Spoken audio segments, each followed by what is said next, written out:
नमस्कार दोस्तों, आपका स्वागत है आपके अपने YouTube चैनल अननोन किस्से में। आज की वीडियो होने वाली है बेहद ही इंटरेस्टिंग। तो आपसे निवेदन है कि वीडियो में अंत तक बने रहे और प्लीज हमारे चैनल को सब्सक्राइब कर ले। दोस्तों, अब बरचते हैं आगे वीडियो की ओर। नमस्कार दोस्तों, हमारे चैनल अननोन किस्से पर आपका स्वागत है। अगर आपने अब तक हमारे चैनल को सब्सक्राइब नहीं किया है तो हमारे चैनल को अभी सब्सक्राइब करें और बेल आइकन को प्रेस करें। मित्रों, जैसा कि हम सभी जानते हैं कि हमारे पौराणिक आर्षि मुनि बहुत ही बड़े ज्ञानी और तपस्वी हुआ करते थे। एक व्यक्ति को उत्पन्न करना भी उनकी विद्या का एक छोटा सा हिस्सा हुआ करता था। इसी तत्व के अंतर्गत आज के इस खास वीडियो में हम आर्षि श्रृंगी, जो भगवान राम की बहन की पति थे, श्रृंगी राशि रामायण काल के एक महान आर्षि थे। वे विभांडक आर्षि के पुत्र और कश्यप ऋषि के पौत्र थे। वे एक सिद्ध अर्षि थे और यज्ञ कार्य में दक्ष थे। उन्होंने राजा दशरथ के पुत्र प्राप्ति के लिए अश्वमेध यज्ञ तथा पुत्र कामेष्टि यज्ञ करवाए थे। श्रृंगी आर्षि का जन्म एक अनोखे तरीके से हुआ था। विभांडक आर्षि ने इतना कठोर तप किया कि देवतागण भयभीत हो गए और उनके तप को भंग करने के लिए उर्वशी को भेजा। उर्वशी ने विभांडक आर्षि को मोहित कर उनके साथ संसर्ग किया, जिसके फलस्वरूप ऋष्यशृंग की उत्पत्ति हुई।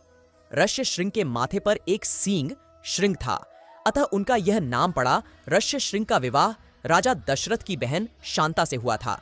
शांता को कौशल्या की बहन वर्षिणी और उनके पति अंग देश के राजा रोमपद ने गोद लिया था।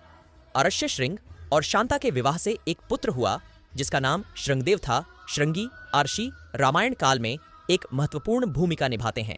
उन्होंने अश्वमेध यज्ञ तथा पुत्र कामेष्टि यज्ञ करवाकर राजा दशरथ को 4 पुत्र प्राप्त करने में मदद की। वे श्रीराम के जीजा भी थे। श्रृंगी आर्षि को एक महान आर्षि, यज्ञकर्ता और एक कुशल पति के रूप में जाना जाता है। उनके विचित्र जन्म के बारे में जानेंगे कि आखिर कैसे उनका जन्म एक हिरणी के गर्भ से हुआ। एक बार महर्षि लोमश ने राजा युधिष्ठिर को श्रृंगी आर्षि की कथा बताते हुए कहा कि श्रृंगी ऋषि का जन्म एक हिरणी के गर्भ से हुआ था और उनके पिता कश्यप मुनि के पुत्र महर्षि विभान थे। इतनी रोचक बात को सुनकर युधिष्ठिर ने लोमश ऋषि से पूछा कि महर्षि, एक मनुष्य योनि का जीव एक पशु योनि के जीव से संसर्ग कैसे कर सकता है? यहाँ न तो धर्म सम्मत है और न ही व्यवहार संबंध है। और फिर इस संसार से एक बच्चे की प्राप्ति कैसे हो सकती है? और इस प्राकृतिक संसाधन से जन्मा हुआ बच्चा एक महान आर्षि कैसे हो सकता है? कृपया मुझे इन सब बातों को विस्तार पूर्वक समझाइए। तब लोमश ऋषि ने युधिष्ठिर को सारी कथा विस्तार पूर्वक बताई।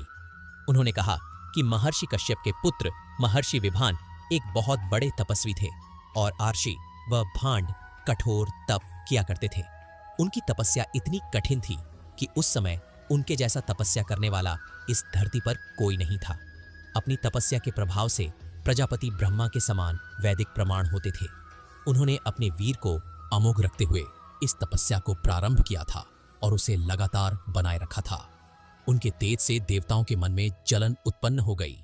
वे सभी देवता उनके तेज को अपने आगे बर्दाश्त नहीं कर पा रहे थे, इसलिए उन्होंने इंद्र से इसके लिए याचना की। किसी भी तरह महान आर्षि विमान की तप को खंडित किया जाए। इंद्र हमेशा यह भयभीत रहा करते थे कि अपने तपस्या से कोई उनके इंद्र पद को प्राप्त न कर ले। वे देवताओं के बातों में आ गए। इसी कारण उन्होंने महान आर्षि की तपस्या को भंग करने के लिए स्वर्ग की सबसे सुंदर अप्सरा उर्वशी को पृथ्वी लोक पर भेजा। सुबह जब स्नान करने के लिए आर्षि विमान सरोवर पर गए, सभी देवराज इंद्र की भेजी हुई अप्सरा बड़े ही कामुक अंदाज में सरोवर के पास आई और सरोवर में स्नान कर रहे ऋषि व भांड को लुभाने लगी। वे भांड कामुक उर्वशी को देखक वे भांड ऋषि के मन में तीव्र कामवासना जाग उठी, जिसके कारण उनका वीर्यपात पानी के अंदर हो गया। पानी के अंदर वीर्य गिर जाने के कारण ऋषि भांड की वर्षों की तपस्या भंग हो गई। अर्षि का वीर्यपात होते ही उर्वशी अपने स्वर्गलोक में चली गई। उसके बाद अर्षि विमान वाहक को बड़ा पछतावा हुआ और पछताते हुए ऋषि विभान अपने आश्रम में चले गए। फिर थोड़ी देर बाद एक प्यासी हिरनी जो सरोवर के पास आकर पानी पीने लगी और पानी पीते समय प्यासी हिरनी पानी के साथ साथ पानी में गिरा हुआ आर्षि का वीर्य भी पी जाती है। आर्षि का वीर्य पीने के कारण हिरनी गर्भ धारण कर लेती है। जिस कारण कुछ दिन के बाद हिरनी ने एक बच्चे को जन्म दिया, जिनके मस्तक पर एक सींग भी था। मस्तक पर एक सींग होने के कारण उनका नाम श्रृंगी पड़ा। आगे चलकर वही एक महान अराशी श्रृंगी हुए।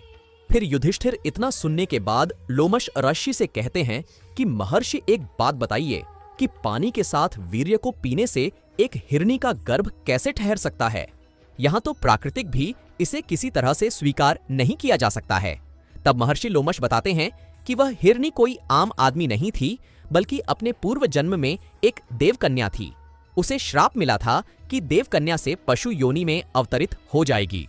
ब्रह्मा जी ने उसके श्राप से मुक्ति का उसे उपाय बताया था कि जब वे भारत आर्षि का विवाह अपने गर्भ में धारण करेंगी और एक पुत्र को उत्पन्न कर देगी, तो वह श्रम से मुक्त होकर के वापस देवकन्या बन जाएगी। और यही हुआ। बच्चे को जन्म देकर वह देवकन्या बन गई और बच्चे को आर्षि व भांड के यहां छोड़ वह स्वर्ग चली गई। मित्रों, इस प्रकार श्रृंगी आर्षि का जन्म एक हिरनी के गर्भ से हुआ था। उसके बाद उस बच्चे का पालन पोषण स्वयं आर्षि भगवान ने किया। मित्रों, अगर वीडियो अच्छी लगी हो तो चैनल को सब्सक्राइब जरूर करें। हमारी ये वीडियो देखने के लिए आपका धन्यवाद। अपनी मनोकामना पूरी करने के लिए हमारे चैनल को अभी सब्सक्राइब करें और बेल आइकन को प्रेस करें।